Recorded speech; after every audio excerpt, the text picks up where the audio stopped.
सुनो नील, ओ भाऊ, जरा उस सुधीर को समझा बुझा करके शांत करो। उसकी बेटी मरी है भाऊ। अरे हम उसका दुख समझते हैं, पर इसमें गलती किसकी? खत्म करो ये सब।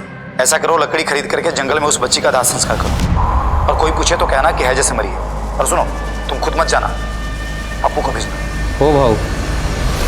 नमस्कार, मैं दिव्यांका त्रिपाठी दहिया क्राइम पेट्रोल सतर्क में आपका स्वागत करती हूँ। अभी अभी आपने जो ऑडियो क्लिप सुनी, वो ऑडियो क्लिप किसकी थी? वो कौन लड़की थी जिसकी मौत हुई थी, और उसकी मौत का राज क्या था?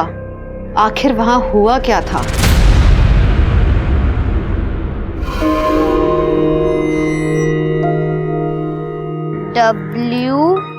WORK work, hard work. HARDWORK hard work. ये क्या होता है? अरे अम्मा देखो, हार्ड माने कड़ा और वर्क मतलब काम। कड़ा काम, मेहनत वाला काम जो तुम करती हो।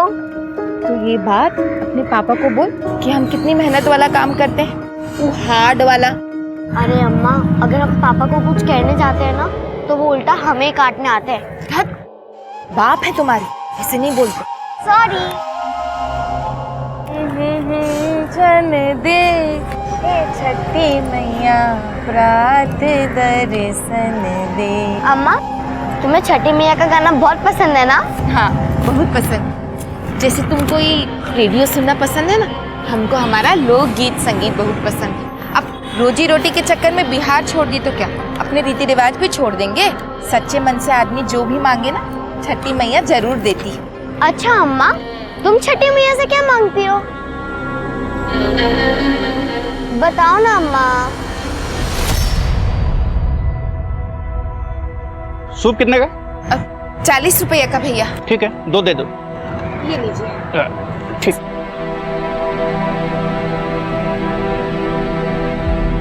अम्मा 80 रुपए हुए, पर अंकल 90 रुपए दे गए। मैं देकर आती हूँ। अंकल, अंकल, आप ये 10 रुपए ज्यादा देकर चले गए थे। कोई बात नहीं बेटा, आप रख लो। नहीं अंकल, हम अपने हार्ड वर्क का ही पैसा लेंगे। कोई बात नहीं बेटा।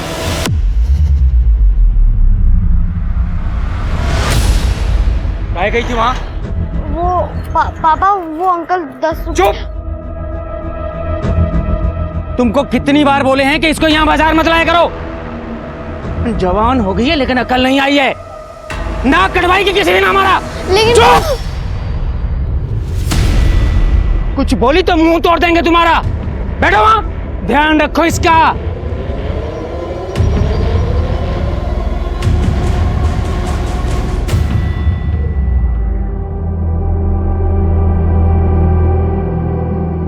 अम्मा, पापा हमसे प्यार नहीं करते ना? वो तो तुमसे बहुत प्यार करते हैं, बस उनको जताना नहीं आता। लेकिन आज तुम उस आदमी के पीछे क्यों गई थी? तुमको पता है ना पापा कितना गुस्सा करते हैं। अम्मा, हम पापा की मार खा सकते हैं, पर गलत काम नहीं कर सकते। और आपने तो सिखाया था कि ईमानदारी से बढ़कर कुछ नहीं। हमारी बच्ची। तू सो जा।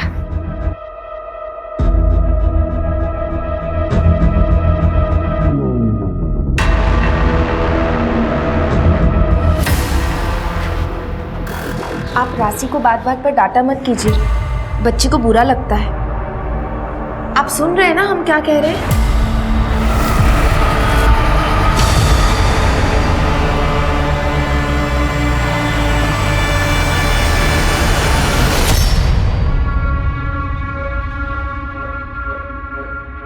तुम ठीक तो हो?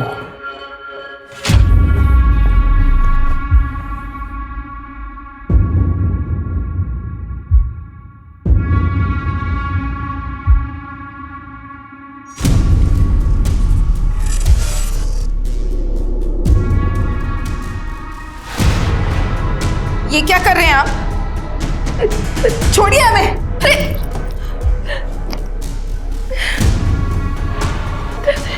क्या कर रहे हैं आप?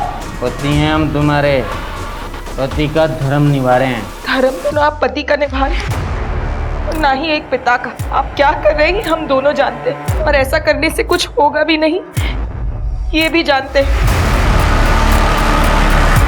भाड़ में जाओ।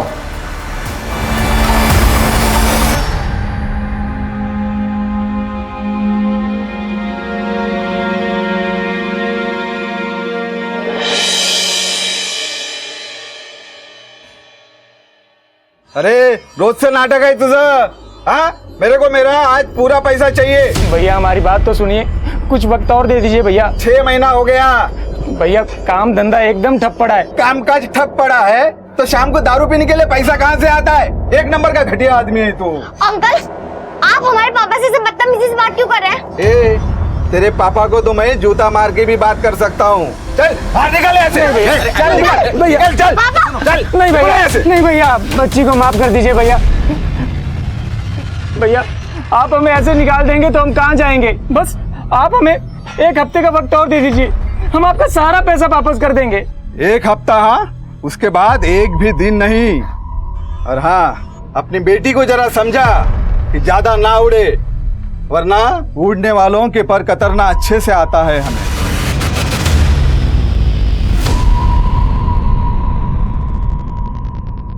मंत्री जी ये जमीन ले लीजिए, मिट्टी के भाव मिल रही है। सुधा, सुधा जल्दी आना सुधा।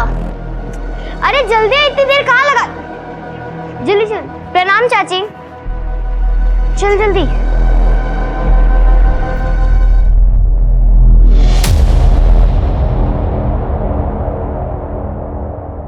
कुमुद, सुधा को समझा, राजा रंग पे शासन करता है, दोस्ती नहीं करता। दोस्ती बराबर वालों से होती है। बच्ची है वो। बच्ची है इसलिए तुम्हें बोल रहा हूं उसे समझाने के लिए, नहीं तो मैं अपने तरीके से उसे समझा देता। हाँ?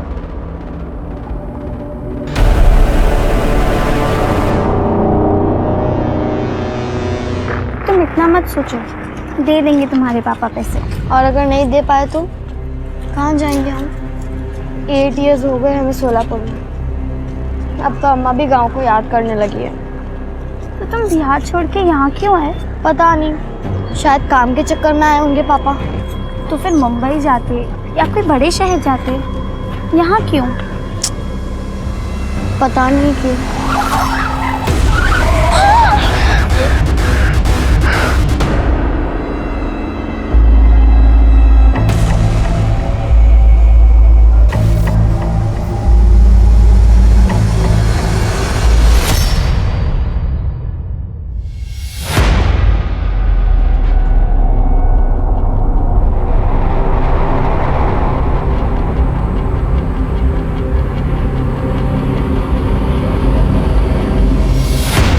अरे तेरे को समझ में नहीं आ रहा क्या? इधर उमेश भाई का मंच लगेगा। अरे ऐसा मत कीजिए भैया, ये हमारी रोजी रोटी है। या एक घुमा के। ये क्या हो रहा है? हाँ, ये उमेश भागवत के लोग हैं, कह रहे हैं कि यहाँ पर स्टेज बनेगा छठ पूजा के लिए। अरे नहीं भैया, गरीब आदमी है, भूखे मर जाएंगे। तू घर पे जा, तू घर पे जा। जाएंगे। क्या कर रहे हो? अरे नहीं भैया, अरे हमारी छोटी सी बच्ची है भैया। अरे नहीं भैया, अरे भैया, अरे नहीं भैया, अरे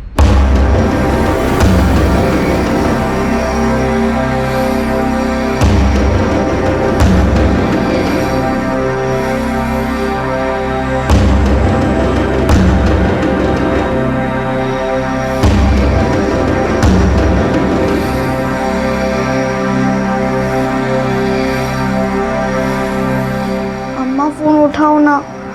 क्यों नहीं उठा रही हो फोन?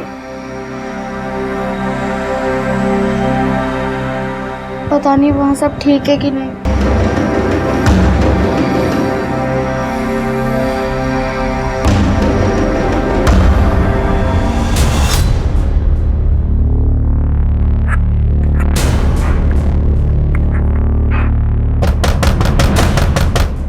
लगता है अम्मा आ गई।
चलेगा क्या?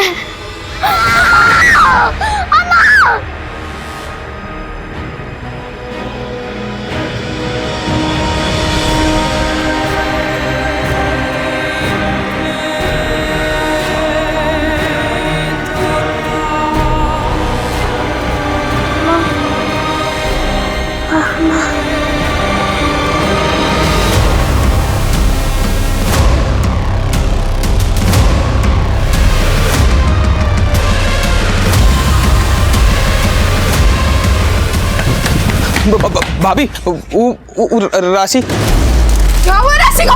राशि भाभी राशि भाभी राशि राशि राशि बेटा क्या हो गया बेटा? गौतम चल जल्दी अस्पताल ले चल। हाँ भाभी राशि मुझे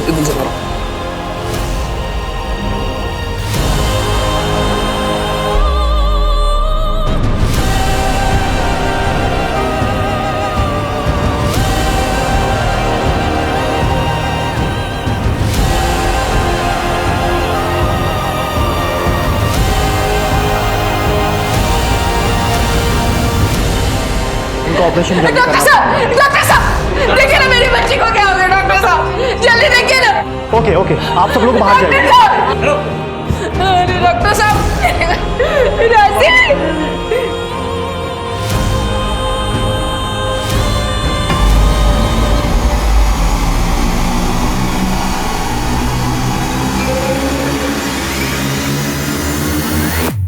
डॉक्टर साहब क्या हुआ मेरी बच्ची को? बोलिए ना डॉक्टर साहब क्या हो गया राशि को? आई एम सॉरी, आपकी बच्ची नहीं रही। राशि राशि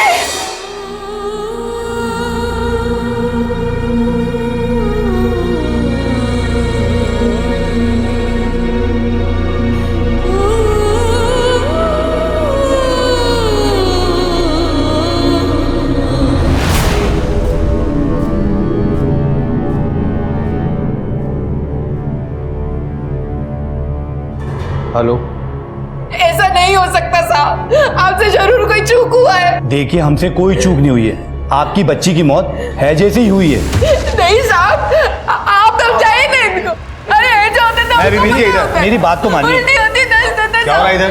देखिए सर, मैंने आपको बुलाया, इनकी बच्ची की मौत है जैसे हुई है, लेकिन ये मेरी बात मानने को तैयार ही नहीं है। कोई जांच पड़ताल की है, ऐसे ही बोल दिया? हाँ सर, रिपोर्ट है ना, आप रिपोर्ट पढ़िए। ये लीजिए। मैं बोल रहा है ना, मैं बिजी अभी आता हूँ थोड़ी देर में। रिपोर्ट में तो सही लिखा है। एक काम करो, बच्ची की लाश सीने दे दो, क्रियाक्रम कर देंगे। नहीं नहीं साहब, हमारी बच्ची को हैजा नहीं था।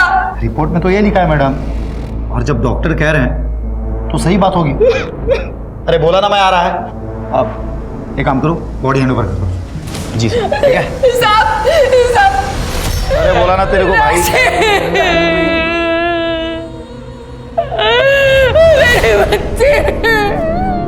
राशि का बलात्कार करके उसका खून किया गया था, लेकिन डॉक्टर ने पुलिस से कहा कि उसकी मौत कॉलेरा की वजह से हुई है। तो क्या डॉक्टर से चूक हुई थी, या वो जल्दबाजी में अपना पल्ला झाड़ने की कोशिश कर रहे थे, या फिर इन सब के पीछे कोई और ही बड़ा राज छुपा हुआ था? राशि का अंतिम संस्कार कर दिया गया और मामला पूरी तरह से शांत हो गया, लेकिन सच पर कितने भी पर्दे डाल दो, सच तो सामने आ ही जाता है। सुनो नील, ओ भाऊ, जरा उस सुधीर को समझा बुझा करके शांत करो। उसकी बेटी मरी है भाऊ। अरे हम उसका दुख समझते हैं, पर इसमें गलती किसकी? खत्म करो ये सब। ऐसा करो, लकड़ी खरीद करके जंगल में उस बच्ची का दाह संस्कार करो, और कोई पूछे तो कहना कि है जैसे मरी है। और सुनो, तुम खुद मत जाना, अप्पू को भेजना। हो भाऊ। ये ऑडियो क्लिप मीडिया में पूरी तरह से छाई हुई है। हर तरफ ये खबर उछाली जा रही है कि किसी लड़की के साथ कुछ गलत करके मामले को रफा दफा करने की कोशिश की जा रही है। सर, ये ऑडियो क्लिप सस्पिशियस तो है, लेकिन डेफिनेट नहीं। क्लियर नहीं हो रहा है कि ये किस इंटेंशन से बोला गया। इसलिए इस केस की छानबीन के लिए हमने स्पेशल टीम तैयार की, जिसे तुम लीड करो। देखो, कुछ हुआ भी था या वैसे ही न्यूज़ क्रिएट करने के लिए इस ऑडियो क्लिप की सनसनी फैलाई जा रही है। सर, हमारे पास कोई इन्फॉर्मेशन है इस ऑडियो क्लिप के सोर्स के बारे में? सोर्स का पता चल गया। सोलापुर के कांस्टेबल अनिल शिंदे के मोबाइल से ये ऑडियो क्लिप वायरल हुई। इसमें कांस्टेबल अनिल शिंदे और वहाँ की पीएसआई उमाकांत पुरोहित की आवाज़ है। घटना 15 दिन पहले की, 30 अक्टूबर।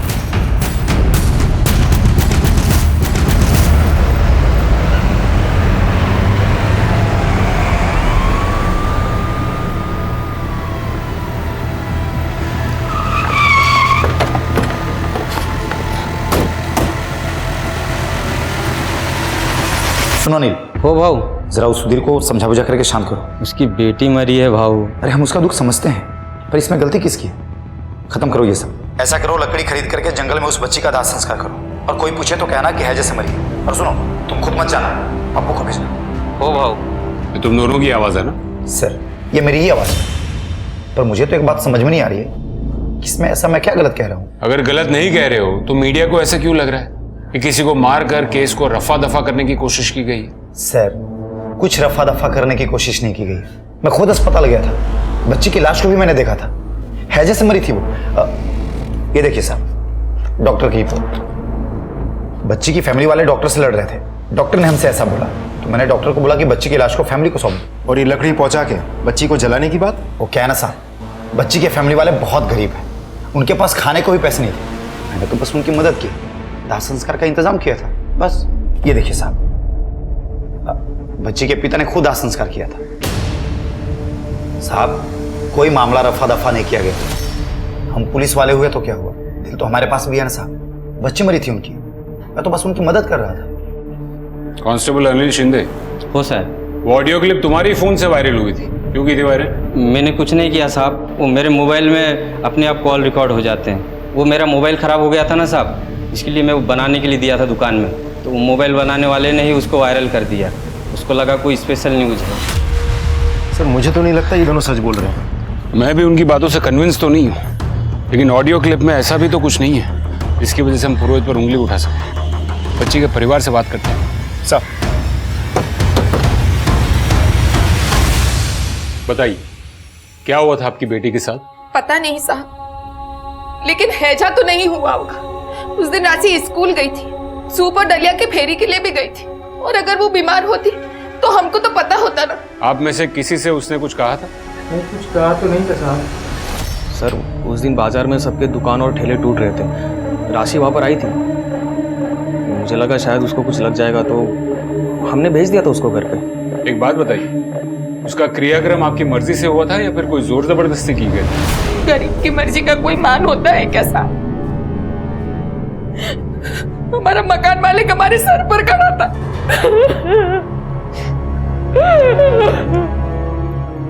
हमारा राशि का मौत हैजा से नहीं हुआ है। अब बड़े साहब को बोलेंगे पड़तालने को। देखो, मैं तुम्हारे सामने हाथ जोड़ता हूँ, इस घर में पुलिस नहीं आना चाहिए। इस बात को यही खत्म करो। अगर नहीं कर सकते तो मेरा घर अभी के अभी खाली करो और इस लाश को भी लेकर चले जाओ, और फिर करते रहो जो करना है वो। ठीक है भैया, आप जो कहेंगे हम वही करेंगे।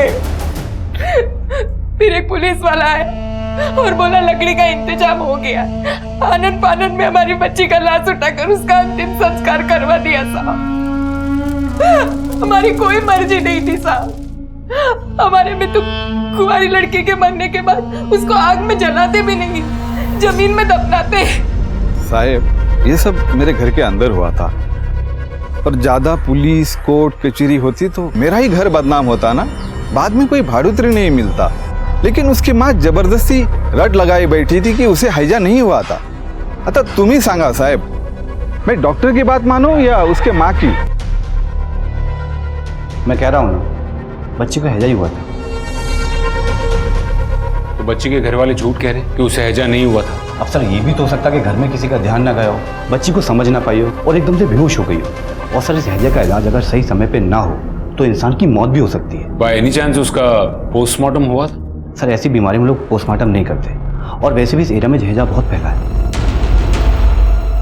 ठीक है, थैंक यू। सर मुझे तो इस केस में कोई मैनिपुलेशन लग नहीं रही है। यही तो पता करना है विवेक, ये केस वाकई में उतना ही साफ है जितना दिख रहा है। एक बात तो है कि अगर बच्ची को हैजा हुआ था, इसका मतलब चांसेस है कि घर में किसी ना किसी को तो हैजा हुआ होगा, क्योंकि ये कंटेजियस बीमारी। सबके रिपोर्ट्स निकलवा। Right sir.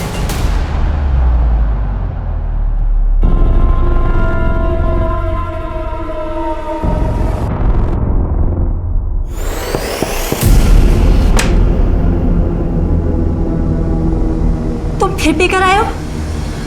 चलना। प्रभात, जिंदगी बर्बाद करके रख दी तुमने मेरी। पूरा दिन कमर तोड़ मेहनत करती हूँ मैं, लेकिन तुम पूरा दिन शराब पी के ना पता नहीं कहाँ मुंह मारते फिरते हो।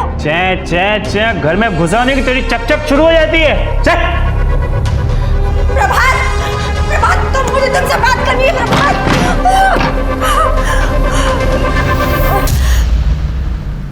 सब पूरी फैमिली की मेडिकल रिपोर्ट आ गई है। राशि की माँ लक्ष्मी और चाचा गौतम को तो हैजा नहीं हुआ था, लेकिन बाप सुधीर को हुआ था।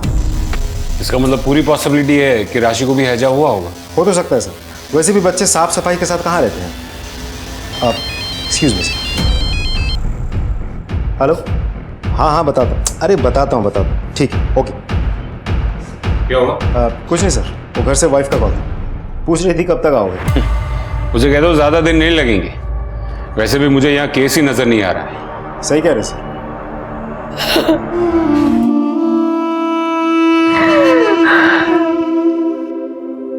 हाय, आई एम राशि सरोज। I am 14 years.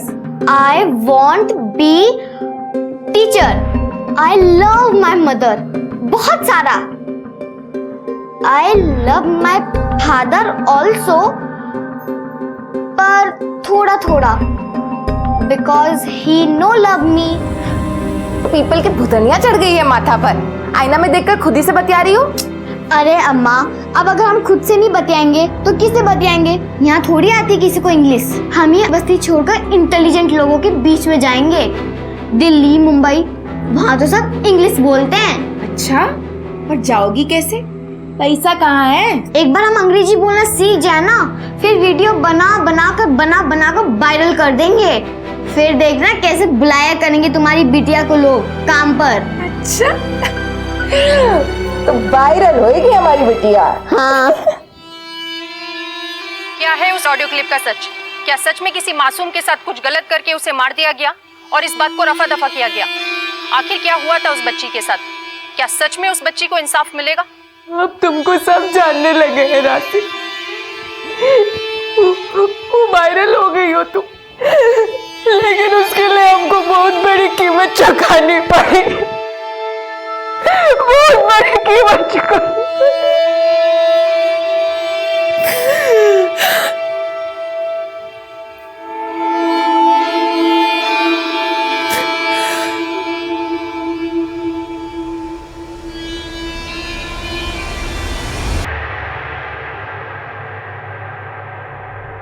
साहब, कुछ पता चला हमारी बच्ची के साथ क्या हुआ था साहब? देखिए, अब तो हमें भी ऐसा लग रहा है कि राशि को हैजा ही हुआ था, और तो और आपके पति को भी हैजा हुआ था। हमको नहीं पता साहब, लेकिन हमारा मन नहीं मान रहा है। हमको ऐसा लगता है कि हमारी बच्ची के साथ कुछ तो गलत हुआ था।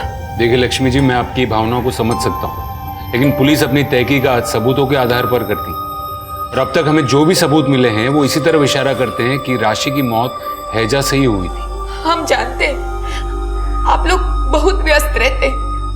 राशि के बारे में छानबीन करने के अलावा भी दुनिया भर का काम पड़ा है आपके पास। लेकिन साहब, हमारी तो एक ही बच्ची थी ना, हमारी राशि तो वापस नहीं आएगी ना साहब। अगर हमें ये पता चल जाए कि उसके साथ हुआ क्या था, तो कम से कम मरने के वक्त हमारी सीढ़ी पर कोई सवाल का बोझ तो नहीं रहेगा ना साहब।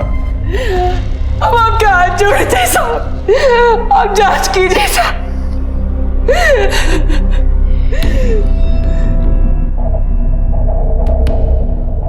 सर, ये डॉक्टर दिनेश की रिपोर्ट और ये राशि की डेथ सर्टिफिकेट।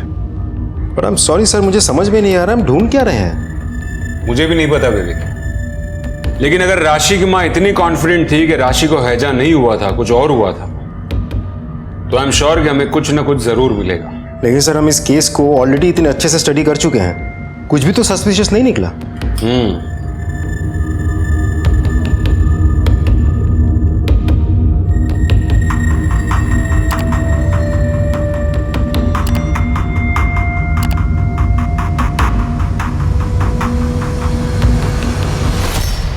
विवेक। Yes sir. विवेक, ये डॉक्टर देखो, ये हॉस्पिटल के काफी फोटोज में दिख रहा है। ऐसा लग रहा है जैसे राशि का केस इसी के अंडर में था। लेकिन उस दिन हॉस्पिटल में ये डॉक्टर तो नहीं दिखा था हमें। तो वाकई में हॉस्पिटल में नहीं था या फिर जानबूझकर हमसे छुप रहा था? इसके बारे में पता करो। सर,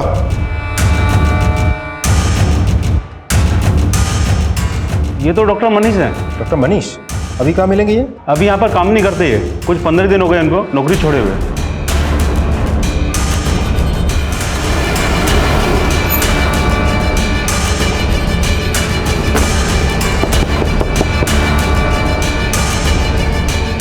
तीस अक्टूबर को राशि की मौत हुई। राशि का केस आप ही देख रहे थे ना? जी। लेकिन फिर ऐसा क्यों हुआ कि उसी दिन यानी कि 30 अक्टूबर को ही आपने नौकरी छोड़ दी? सर मैंने नौकरी छोड़ी नहीं थी, मुझे नौकरी से निकाला गया था। निकाला गया? क्यों? पता नहीं सर।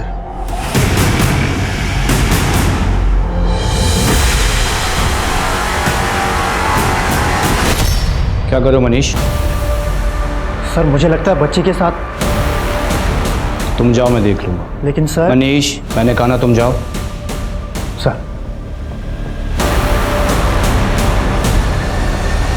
सर मैं श्योर तो नहीं हूं, लेकिन मैंने उस शाम को उसकी थाइस पर थोड़ा खून देखा था। और आपने ये बात पुलिस को बतानी जरूरी नहीं समझी? सर उसके बाद डॉक्टर दिनेश हैंडल कर रहे थे। वैसे सर ये बात मैंने राशि के चाचा गौतम को बताई थी।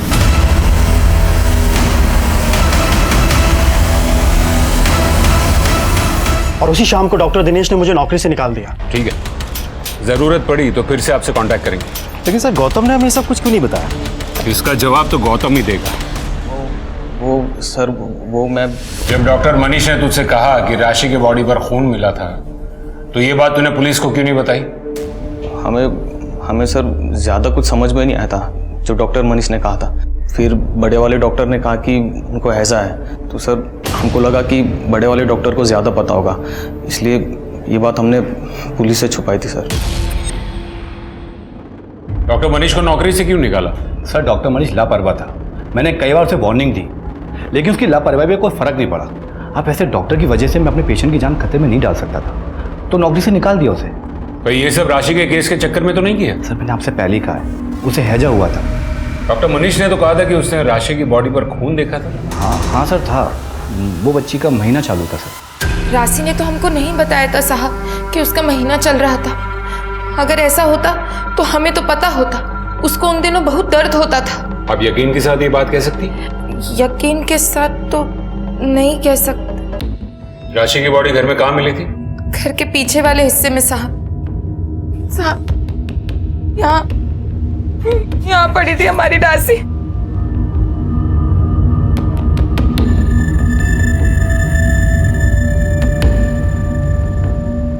राशि की आपकी किसी से कोई दुश्मन? गरीब की दुश्मन तो उसकी गरीबी होती है साहब। हमारी राशि तो बहुत मिलनसार थी साहब। राशि का मोबाइल? उसका मोबाइल तो मिला नहीं साहब, चोरी हो गया लगता है। अच्छा बताइए उस दिन क्या क्या हुआ था? हम बाजार से आ रहे थे, तभी गौतम हमारे पास दौड़ता दौड़ता आया। तो तुम सबसे पहले आए घर में? हाँ सर, हम सबसे पहले आए थे।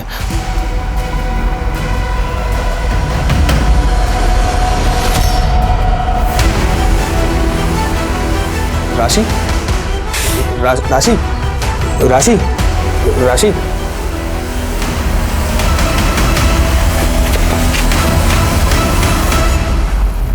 कितने बजे आए? 2:15 बजे सर, हमें याद है। उसके पहले हमने किसी को फ़ोन किया था, तो उसके बाद हमने मोबाइल चेक किया था। 2:15 बज रहे थे। पर आप उस वक्त कहाँ थे? मंच बनाने के लिए उमेश भागवत के लड़का लोग हमारा ठेला तोड़ दिए। हमें कुछ भी समझ नहीं आ रहा था साहब, तो हम पीने के लिए ठेके पर चले गए। राशि के बारे में हमें बाद में पता चला। विवेक सर, फॉरेंसिक टीम को बुलाओ। Right sir.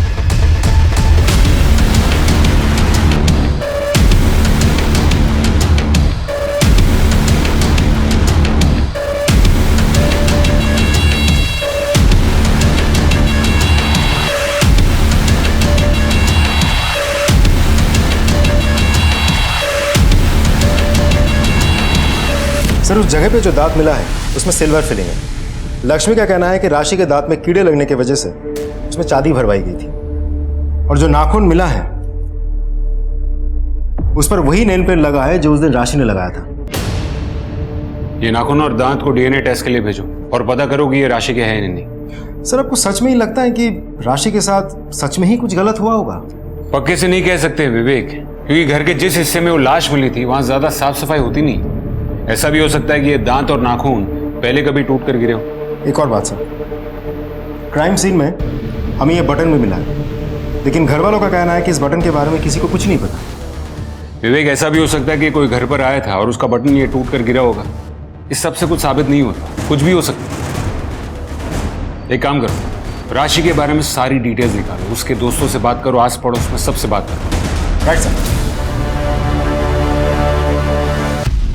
साहब जी, अच्छा हुआ बच्ची मर गई, वरना उसका बाप ही उसे मार डालता, रोज मारपीट करता था। सुधा बेटा, एक बात बताओ, राशि का कोई बहुत क्लोज फ्रेंड, कोई बहुत अच्छा दोस्त, कोई बॉयफ्रेंड, ऐसा कोई भी जिसके साथ वो बहुत ज़्यादा समय बिताया करती थी?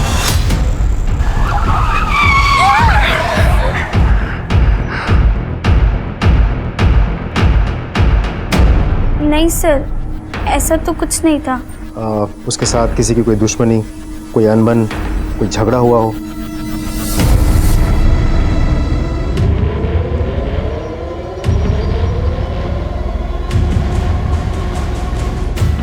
हाँ मैडम, उस दिन हमने किसी को घर में जाते हुए तो देखा था, केसरी रंग की चेक की शर्ट पहने हुए था। बाकी तो हम ज्यादा कुछ देख नहीं पाए। फिर सुनाई दिया कि बच्ची को हैजा हुआ और वो मर गई। सर, पड़ोस की एक औरत का कहना है कि जिस दिन राशि की मौत हुई थी उस दिन उसने एक आदमी को राशि के घर की तरफ जाते हुए देखा था। अच्छा? हाँ सर। सर, उस औरत ने उस आदमी की शक्ल तो नहीं देखी, लेकिन इतना बताया था कि उस आदमी ने केसरी कलर की शर्ट पहनी थी, चेक शर्ट। और कुछ? सर, आसपास में सभी का कहना है कि लड़की का बाप लड़की को ज्यादा पसंद नहीं करता था। आए दिन लड़ाई झगड़ा मारपीट ये सब होती रहती थी। ये बाप की कुंडली निकालो सर। और बच्ची के मोबाइल के बारे में कुछ पता चला? सर, उसके मोबाइल को मैंने ट्रैक करके कॉल रिकॉर्ड्स निकालने के लिए कह दिया है। एक और बात सर, उस बच्ची के मोबाइल से एक वीडियो वायरल हुई थी उसके स्कूल टीचर की। मैं दिखाता हूँ सर, ये देखिए sir. KNOT Connaught, APPLE apply. Sir, इस वीडियो के वायरल होने के बाद स्कूल टीचर की बहुत बदनामी हुई थी, इसे स्कूल से भी निकाल दिया गया था। हाँ सर, राशि ने वीडियो बना के वायरल कर दिया था। तो गुस्सा तो बहुत आया होगा नहीं? हाँ सर, आया था, फिर शांत हो गया क्योंकि राशि ने खुद आके मुझसे माफ़ी मांग ली थी। सॉरी सर, हमें नहीं पता था कि हमारी वजह से आपकी नौकरी चली जाएगी। वो वीडियो तो हमने सिर्फ मजाक में बना दिया था सर। नहीं राशि, इसमें तुम्हारी कोई गलती नहीं, ये सारी गलती हमारी है। अरे जो हम खुद नहीं जानते वो बच्चों को कैसे पढ़ा लिखा सकते हैं, और हम वही करेंगे जो हम अच्छे से कर सकते हैं। मैं क्या करता सर, बेरोजगारी इतनी बढ़ गई थी सर कि मैंने जुगाड़ लगा के टीचर की नौकरी की सर। मेरे पास कोई काम नहीं था।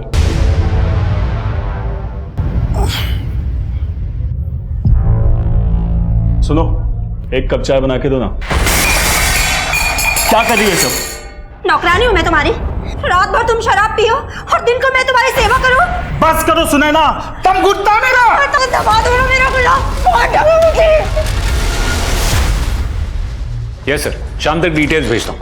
राइट सर, राशि के कॉल रिकॉर्ड्स आ गई। वो अक्सर एक लड़के से बात करती थी, नाम है पूरव भागवत। ये पूरव भागवत एक बहुत ही पावरफुल आदमी उमेश भागवत का बेटा है। ये राशि पूरव भागवत से बात क्या करती होगी? सर, वो तो नहीं पता, लेकिन पूरव की बहन सुधा राशि की बेस्ट फ्रेंड थी। फिर तो ये भी हो सकता है कि सुधा अपने भाई का फोन यूज करती हो राशि से बात करने के लिए। हो तो सकता है सर, लेकिन एक इंपॉर्टेंट बात है, वो फोन जिससे बात होती थी वो अभी भी एक्टिव है, लेकिन दूसरे सिम से। दूसरा सिम? सर। किसका सिम? उसका चाचा गौतम। कुछ मिला? नहीं सर। आप क्या ढूंढ रहे हैं साहब? सर! हाँ विवेक, ये देखिए, ये तुम्हारा कमरा है? हाँ साहब, इसी का कमरा है। और ये राशि का मोबाइल है? हाँ हाँ साहब। राशि का मोबाइल तुम्हारे कमरे में क्यों छुपा है? बोल। सर वो राशि का चक्कर चल रहा था पूरब के साथ, और हम नहीं चाहते थे कि ये बात किसी को पता चले, इसलिए हमने ये फ़ोन हमारे पास छुपा के रखा था सर। ये पूरब को उठाओ। सर, तो राशि और तुम्हारा अफेयर चल रहा था? सर, मैं राशि को बहुत लाइक करता था, वो भी मुझे लाइक करती थी, लेकिन फिर एक दिन अचानक से उसने मुझसे बात करना बंद कर दिया।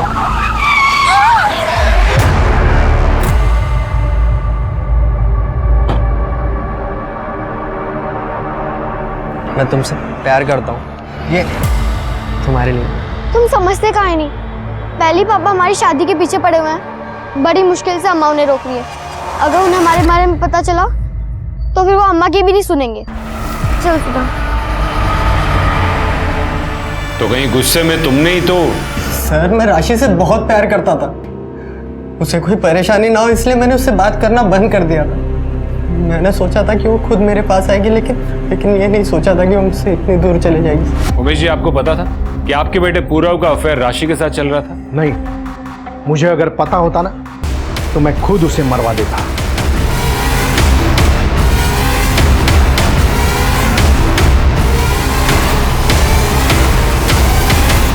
सर ये बहुत पावरफुल आदमी है। अगर सच में राशि के साथ कुछ हुआ भी होगा तो इनके हाथ में इतनी ताकत है कि ये यहाँ के सारी लोकल पुलिस और डॉक्टर्स के साथ मिलकर इस केस को रफा दफा करने की कोशिश कर सकता है। हो सकता है, लेकिन ये भी हो सकता है कि वो सच बोल रहा हो। जब तक हमारे हाथ कोई सबूत ना लगे तब तक हम सिर्फ शक कर सकते हैं, किसी नतीजे पर नहीं पहुंच सकते।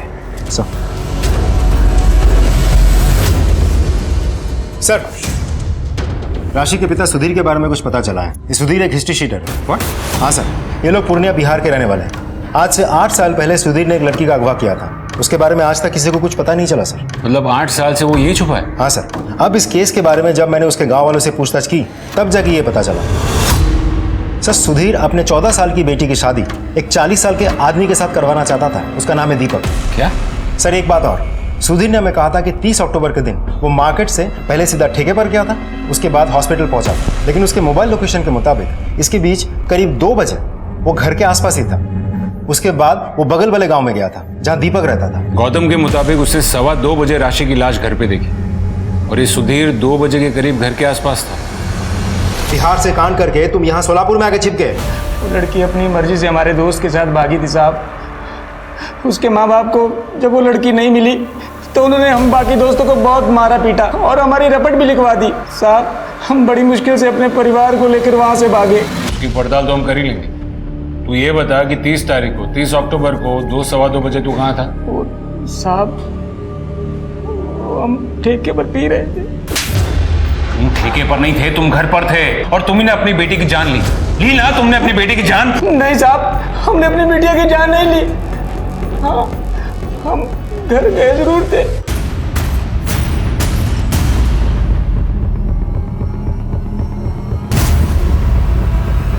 साहब हम राशि की कुंडली लेकर सीधा दीपक बाबू के पास गए शादी की तारीख पक्का करने। एक 40 साल के आदमी के साथ अपनी 14 साल की छोटी बच्ची की शादी करवाना चाहते थे तुम?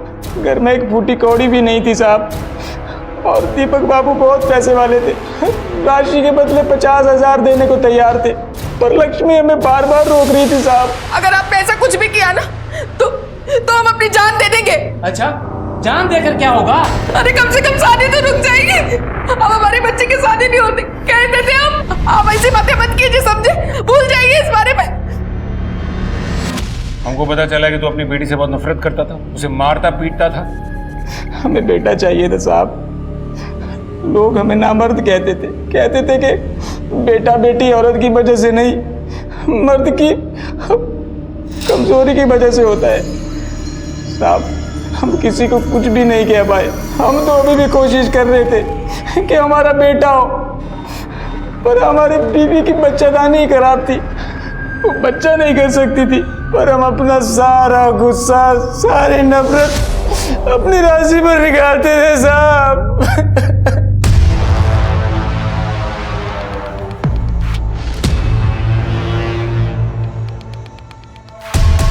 सर डीएनए रिपोर्ट आ गई है। वो दांत और नाखून राशि के ही थे। डीएनए से तो कंफर्म हो गया, लेकिन ये कैसे कंफर्म करेंगे कि राशि के साथ वाकई में कुछ हुआ था? विवेक, हम कुछ तो मिस कर रहे हैं। या तो इनमें से कोई जानबूझकर हमसे कुछ छुपा रहा है, या फिर सच में यहां पर किसी को कुछ भी नहीं पता।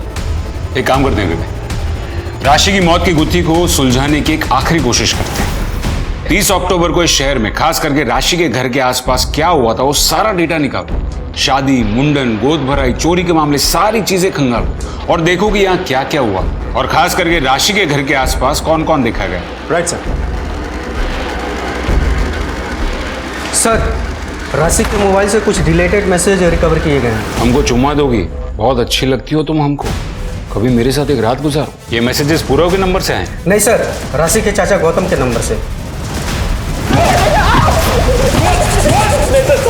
सर मुझे माफ कर दीजिए सर, राशि मुझे अच्छी लगती थी सर। हो सकता है कि राशि की माँ लक्ष्मी जो कह रही थी वो सच हो सकता है कि वाकई में राशि के साथ बहुत बुरा हुआ हो और वो बुरा तूने ही किया हो, और तूने ही राशि का रेप करके उसको मार डाला। मैंने उसको नहीं मारा सर, मैंने नहीं मारा सर उसको। तब तक इसकी ठुकाई करो जब तक सच अपने आप इसके मुंह से निकलने ना लगे। पुलिस ने गौतम से कड़ी पूछताछ की, लेकिन वो ये मानने को तैयार नहीं था कि उसने कुछ भी किया। पुलिस ने गौतम, सुधीर और पूरब की अच्छे से छानबीन भी की, लेकिन उनके हाथ कुछ नहीं लगा। राशि की मौत के 4 महीने बीत चुके थे, लेकिन कोई कामयाबी नहीं मिली थी पुलिस को।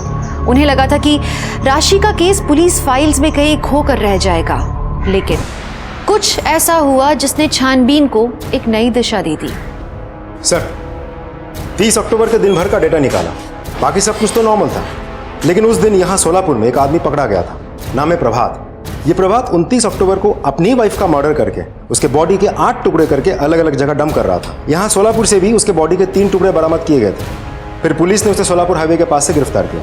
तो सर प्रभात अपनी वाइफ के बॉडी के टुकड़े जहाँ डंप कर रहा था वो राशि के घर के पास ही है, और जिस वक्त वो डंप कर रहा था उसी वक्त राशि की मौत हुई।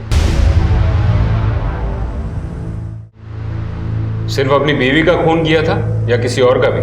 मेरी बीवी को मारने में बहुत देर कर दी मैंने, इतना चकचक करती थी, दिन रात का लड़ाई झगड़ा, तंग आ गया था इसलिए मार दिया।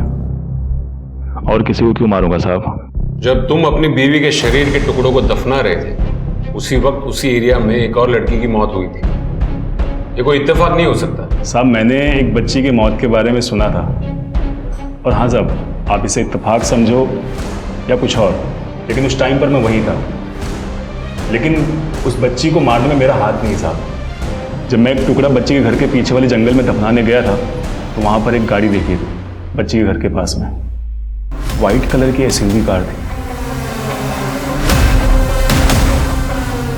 विवेक, ये वाइट एसयूवी के बारे में पता करो और देखो कि उस दिन उस एरिया में ऐसी कौन सी एसयूवी थी। Right sir.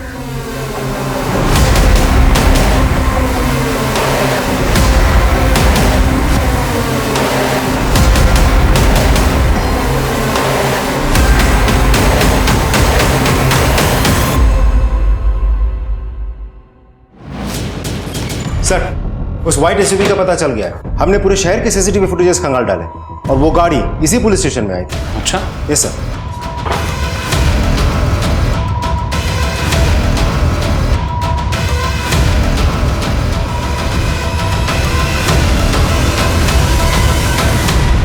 किसकी है ये? सज्जन सिंह, पुणे में रहता है, उमेश भागवत का खास है। सर आपको मैं कुछ और भी दिखाना चाहता हूँ। ये देखिए सर, इस गाड़ी के यहाँ आने के 10 मिनट बाद ही पुरोहित बाहर निकलता है केसरी कलर की चेक शर्ट पहन के, और आधे घंटे बाद जब वापस लौट के आता है ये देखिए तब तक उसकी शर्ट बदल चुकी होती है। पुरोहित?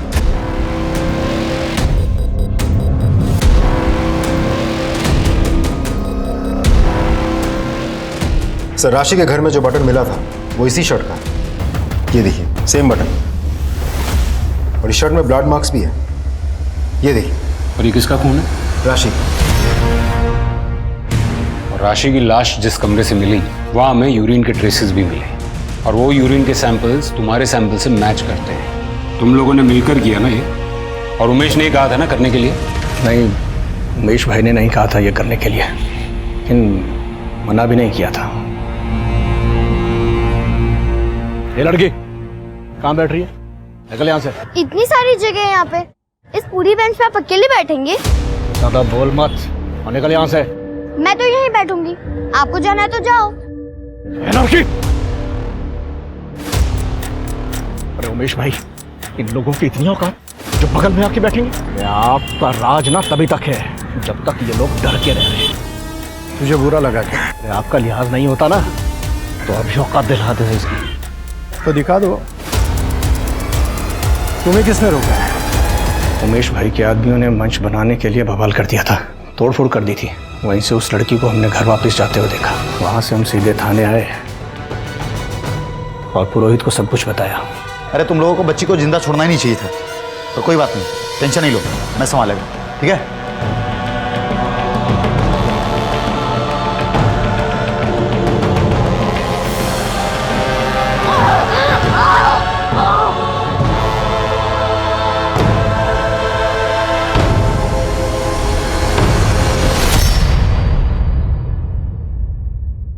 लोगों को ना पैर की जूती बनकर रहना चाहिए। अगर सर पर चढ़ने की कोशिश करेंगे ना तो औकात तो दिखानी पड़ेगी ना। पैर की जूती, औकात? दूसरी जात वाली लड़की हमारे बाजू में नहीं बैठ सकती, हमको छू नहीं सकती, पर उसी लड़की पर बलात्कार करते वक्त, बेरहमी से उसका खून करते वक्त तुम उसको छू सकते हो। तब तुम्हारी ये सोच अचानक गायब हो जाती। ऐसी दोगली सोच से समाज में सिर्फ हैवान पैदा होते हैं, इंसान नहीं।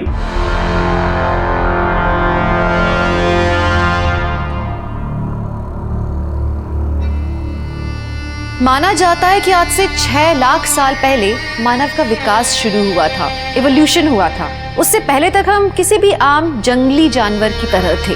फिर धीरे धीरे हमें यह समझ आया कि अगर हमें अपने अस्तित्व को बचाना है तो समाज का निर्माण करना होगा, जहां ताकतवर कमजोरों की बाकी जानवरों से रक्षा करेंगे, सब आपस में एक दूसरे का ख्याल रखेंगे। सोचिए, हम जब जानवर के स्तर पर थे तो हमने इंसान बनने के लिए कितनी बड़ी बात सोची, और आज लाखों साल बाद हम में से कितने हैं जो इंसान होकर भी जानवर जैसी सोच रखते हैं। ये कहानी किसी एक राशि की नहीं है, बल्कि ये उन सब मासूम बच्चियों की है जो किसी न किसी शक्तिशाली इंसान के हाथों शोषण का शिकार बन जाती हैं। अगर किसी के पास शक्ति है तो उसे उसका इस्तेमाल करना चाहिए समाज की भलाई के लिए, न कि समाज को गर्त में धकेलने के लिए। इसी के साथ मैं दिव्यांका त्रिपाठी दहिया लेती हूँ आपसे विदा। आप देखते रहिए क्राइम पेट्रोल सतर्क।